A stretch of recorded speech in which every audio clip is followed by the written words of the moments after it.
everyone, welcome back. Today we are going to be taking a deep dive into some pretty interesting stuff. Street epistemology and the perception context permission model. The PCP model. The PCP model, yeah. And, you might be thinking, what are those and why should I care? Well, get this.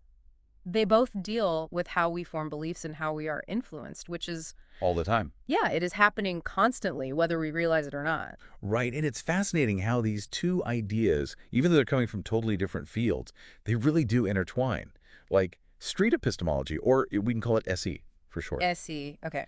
It's kind of like having a chat with someone where instead of arguing about what's actually true, you just explore how they even decided that it was true in the first place. Encouraging like thoughtful reflection instead of just trying to win some kind of debate. Oh, so instead of just flat out saying, you're wrong about this, it's more like, well, how did you even come to believe that? What's the thought process behind it? Exactly, exactly. And that's what's key, that subtle shift, because it kind of helps you sidestep that defensiveness that people have. People are much more open to actually looking at the process of their belief than just having the belief itself just challenged directly. Yeah, that makes total sense. I know that I've gotten defensive when someone just straight up tells me that my belief is wrong. Of course. But if they kind of ask me to walk them through my reasoning, it does make me pause and actually think about it. Right. And that's part of the beauty of SE. It's not about forcing someone to just change their mind immediately right there on the spot. It's more about planting a seed of doubt. Ah, okay. Just a little, like a pebble in the shoe. Yeah. That might lead them to reflect on things later on down the road. So it's not about winning an argument, but maybe just nudging someone towards examining their own beliefs a little more critically. Precisely. It's about nurturing that skill of critical thinking. Like, how do we arrive at conclusions? Not just what are the conclusions that we get? I'm starting to see how this could be so useful in just so many different situations, especially, today where everyone seems to just shout their opinions without stopping to think, how did I even get here? Oh, absolutely, yeah. And this is where I think the PCP model comes in. Oh, okay. Think of it as it's like a recipe for how influence works. Okay. It's like a breakdown of all the different stages that we all go through when when our beliefs or behaviors shift. Ooh, I like recipes. And understanding how influence works, yeah, that sounds pretty handy. Yeah. So the first ingredient in the recipe is perception. Okay. Which is, how someone actually sees the world or the meaning that they attach to different events. And it's not necessarily about changing the facts, but more how those facts are then interpreted by the person. So it's like skinning the same fact in different ways to create a different impression. Yes, exactly. And then the second ingredient is context. Context, okay. Think about it. Like the same action can be totally cool in one setting and then completely bizarre in a different one. Context really shapes what we see as acceptable, normal, or not. It's true. Like wearing pajamas to the grocery store might be funny if you're doing it for some charity event. Right. But it's probably pretty weird on just a regular Tuesday afternoon. Exactly. Context is king. Context is king. And then finally, the last ingredient is permission. That's that crucial moment where someone internally gives themselves permission to finally accept this new idea or behavior. And that usually comes from the perception and the context. They both kind of work together. So those first two steps, the perception and the context, those set the stage. And then the permission is like the green light to let the new belief take hold. You got it. It's this really amazing interplay of all these factors that shape our choices and our beliefs. And, what's really interesting is that both SE and the PCP model highlight the importance of context, big time. Our brains don't just operate in some kind of vacuum. Right. We're always getting bombarded with information and influence from all around us, and it's shaping how we think and act. So how does this context thing play out specifically in street epistemology? Well, think about the tone of an SE conversation. It's very collaborative. It's non-judgmental. It's almost like a gentle exploration rather than a heated debate, right? Yeah. And that atmosphere itself, that is the context. So it's like setting the stage for being more open-minded by just creating a space where it's safe to question your own beliefs and you don't feel attacked. Precisely. Yeah. And without that context, those same questions, they could easily trigger defensiveness and resistance. Yeah, for sure. It's like trying to have a rational conversation in the middle of a shouting match. Right. The context is just not there for having a good dialogue. This is making me think that street epistemology could actually be a real-world example of the PCP model in action, just specifically applied to how we form beliefs about what we know. Now you're thinking. That's where it gets really interesting. Subscribe now, or the cows will unleash a Moonami. Moonami. I know, it's like I don't even know what that would look like. a tidal wave of cows. You know, like a stampede I don't even know. of cows coming right at you. You're not going to forget a Moonami. Let's actually apply those PCP steps to SE. Mm. So what if those questions in SE are actually shifting your perception about how reliable your belief-forming process really is? Okay. Right. So instead of seeing your belief as this, like, absolute truth, you start to see it as a product of a certain process that you can actually examine and question. Exactly. You're getting it. And then that friendly, open nature of the SE conversation, that creates a new context where it's okay to even admit that you might be wrong. Yeah. Even change your mind. That you might not be right. Yeah, it's like getting permission to think differently without feeling like you've lost face or something. Yeah. So you're not attacking the belief directly, but you're kind of subtly encouraging more critical look at how that belief even came to be. That's pretty clever. Exactly. And that permission to explore and question, that's crucial Yeah. because it opens the door to just genuine intellectual growth. But, there's another layer to this that we need to think about, and that's the ethical implications of using such powerful models for understanding belief and influence. That's a really good point. I mean, this all sounds fascinating, Right. but it does make you think, how could these concepts be misused? Yeah. Like, what if someone used street epistemology just as a way to kind of, like, sneakily manipulate someone? Right, right. You're hitting on something crucial because both SE and the PCP model, while they're potentially powerful tools for good, they can definitely be misused. It all comes down to intention and respect for the other person's autonomy. Yeah, for sure. It seems like the key is just to be aware of these models and how they work, and then their potential for both, positive and negative uses. Yes. It's like having a superpower. You have to use it responsibly. I like how you put that. Understanding these models is like having this key Yeah. to unlock a deeper understanding of ourselves and the world around us. But just like any key, it can be used to open doors to both good and bad places. Okay, so we've covered a lot of ground here. We've got these two intertwined concepts, street epistemology and the PCP model. They both shed light on how our beliefs are formed and how we're constantly being influenced. But before we go any further, I want to make sure we connect this back to you and your specific interests. What jumps out at you so far? What's resonating with you about these ideas? It is interesting that you mentioned the idea of these models being like keys to unlock deeper understanding. That really resonates with me because it highlights the active role that we each play in shaping our own beliefs and perceptions. It's not just something that just happens to us passively. Yeah, that's such a great point. So much of what we've talked about today just emphasizes that our brains are actively constructing our reality and not just passively recording it, like not just a video camera. Exactly. And one of those fascinating aspects of this whole active construction process is just how much it relies on context. Even just our basic senses, sight, sound, taste, touch, they're all influenced by the context in which they actually occur. Okay, I'm intrigued. Give me an example of how context can totally mess with our senses. Well, one classic example is this thing called the McGurk effect. Oh. Have you ever noticed how, what you hear can actually be influenced by what you see at the same time? Now that you mention it, yeah. I vaguely remember something about that. How does it work again? Okay, so imagine you're watching a video of someone saying the syllable ba, but the audio track has been replaced with the sound ga.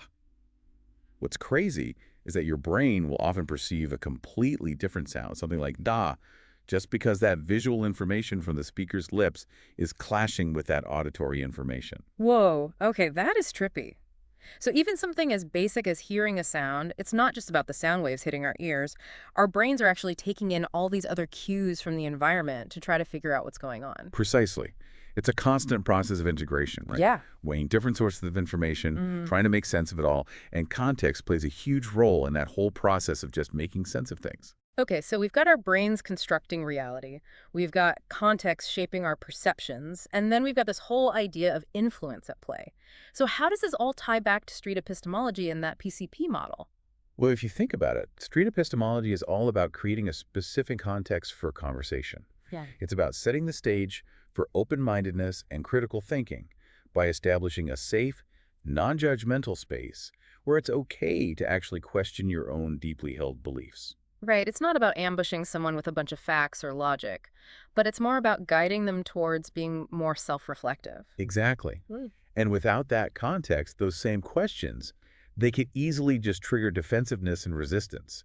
It's like trying to have a rational conversation in the middle of a shouting match. Mm. The context is just not conducive to productive dialogue. So in a way, street epistemology practitioners are almost like social architects, right? Mm, They're carefully designing the conversational environment to facilitate a specific kind of interaction, one that's focused on self-discovery and critical thinking. that's a brilliant way to put it. They're really creating the ideal conditions for the PCP model to work its magic. Ah, okay. By establishing that safe, collaborative context, they're subtly shifting the person's perception of their own beliefs, making them less rigid and more open to scrutiny. It's like they're changing the background music from like a harsh, discordant symphony to a more mellow, introspective tune. And suddenly those same beliefs don't sound so absolute or unassailable. I love that analogy. It really captures the essence of how context can subtly yet profoundly influence our thinking. Mm. And once that perception starts to shift, even just a little, it opens up the possibility for real change. Because now the person's more likely to give themselves permission to question what they previously just held as unquestionable truth. Precisely. That permission is like the linchpin of the whole process. It's that moment when the person says to themselves, okay, maybe I don't have all the answers. Maybe there's another way of looking at this. And that's when real intellectual growth can actually occur. This is all starting to feel very meta. It's like we're peeling back the layers of our own minds and uncovering the hidden machinery that drives our thoughts and beliefs. In a way, that's exactly what we're doing. And the more that we actually understand this machinery, the more we can take control of our own mental processes. We can become more aware of the influences that are shaping our thinking, and we can actually choose how we want to respond to those influences. Change your mind, change your life. Ooh, another good one. The journey begins at navigatingbeliefs.com. It's connecting personal growth with examining your beliefs. Yeah, like if you're not happy with your life, maybe it's time to look at what you believe about the world. It's a powerful concept.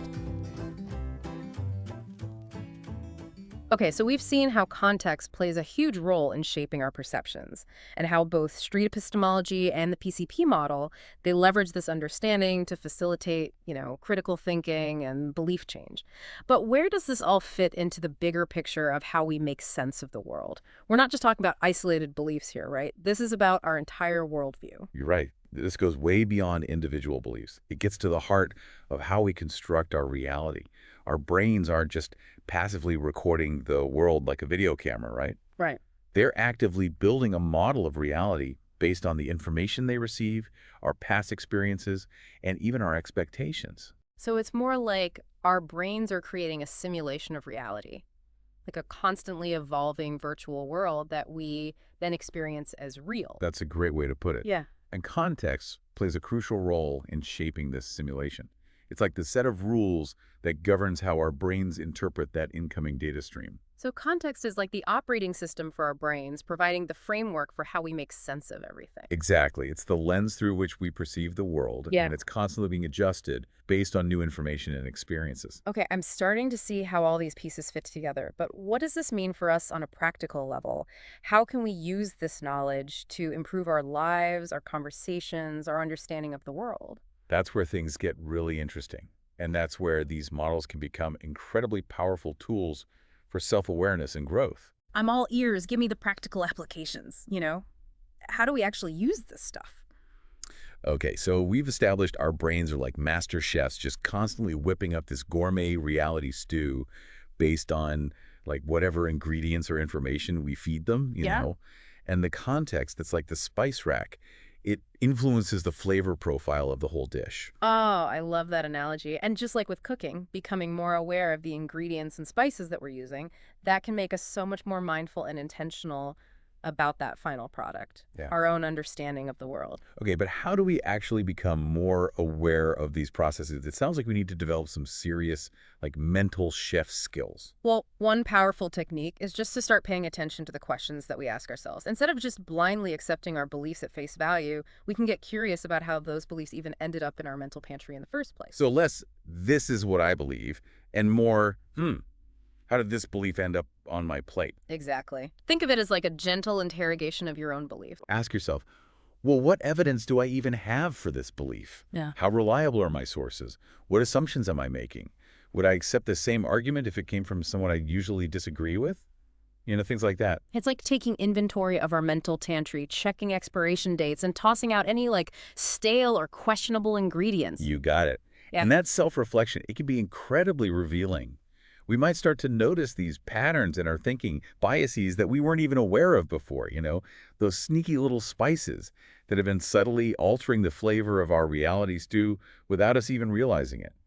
Okay, so we've got to ask better questions. We've got to do some serious mental pantry cleaning. What else can we do to level up our like mental chef skills here? Another powerful technique is to actively seek out diverse perspectives, like expand our palate, so to speak. Instead of just sticking to our usual echo chambers, those comfy little restaurants where everyone orders the same dish, we can venture out and try some new cuisines, get a taste of how other people experience the world. That sounds delicious in theory, but honestly, it can be a little intimidating, especially these days when everyone seems so polarized and ready to argue about everything. How do we actually do that without getting, like, indigestion or worse, food poisoning from all these new flavors? That's where discernment comes in. It's like developing a refined palate. You know what I mean?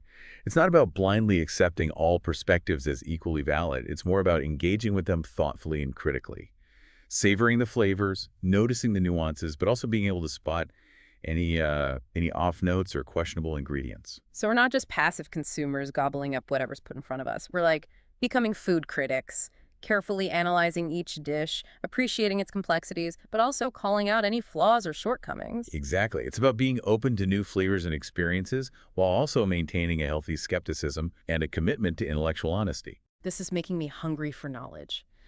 So, to recap our mental chef training, we need to ask ourselves better questions. We need to clean out our mental pantries, diversify our palate, and develop our, discerning taste buds. Yeah. That's quite a recipe. It's a recipe for a lifetime of intellectual growth and self-discovery. And the more we practice these techniques, the more they just become second nature, like a well-honed set of culinary skills.